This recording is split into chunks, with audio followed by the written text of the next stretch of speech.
After having risen for the fourth time consecutively in the same week, petrol prices have touched 90 rupees mark across many cities in India. And that too when the international oil markets have not risen equally. So that is what we are going to talk about in this episode of Finance as to why Indian oil prices are rising while the international oil markets do not show the similar movement. So let's start. So what are we going to talk about in today's video? First, we start off with talking about the condition of international oil prices and Indian oil market.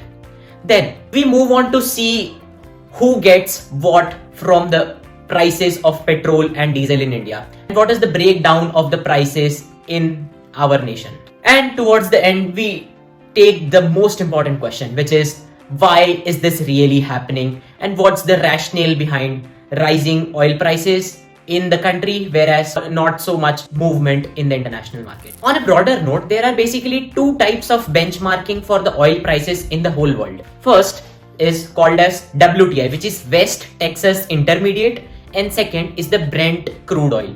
So for our nation, the correct benchmark to use is Brent crude oil. Oil prices took a huge nosedive when the whole world was getting in the lockdown in the months of March to June, July. But they have gradually risen up to some levels as can be seen in the screen. But the rise has not been so drastic in comparison to what we see in the Indian oil markets. What we see is that the prices even pre-COVID level to post-COVID level have not fallen anywhere.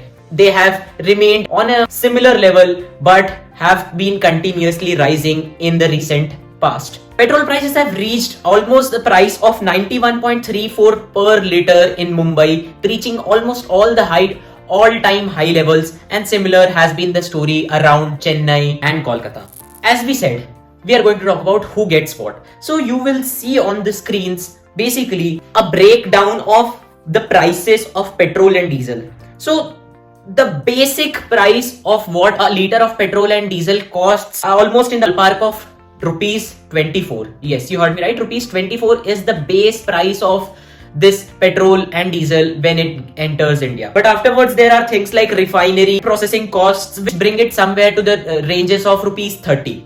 But that's not the major part of the story. The major part of the story comes when we start to see the taxes and the excise duties. Excise duty comes somewhere around the ballpark of 30 to 32 rupees per litre on petrol and diesel. And even after that, we have imposition of additional value-added tax of rupees 20. So all in all, reports suggest that 63% of what we paid for the petrol prices goes in the forms of taxes, excise, and VAT. So why is this really happening? Even though international markets are going down, but the oil prices in India is still rising. So one of the major reasons why this is happening is because we just compare the breakdown which we just saw. Major portion of that was excise, tax, etc. collected by the government.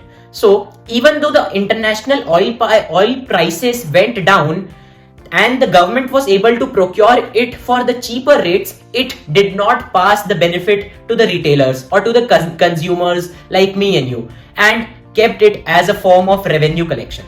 A lot of economists have this opinion that collecting taxes in this form was justified.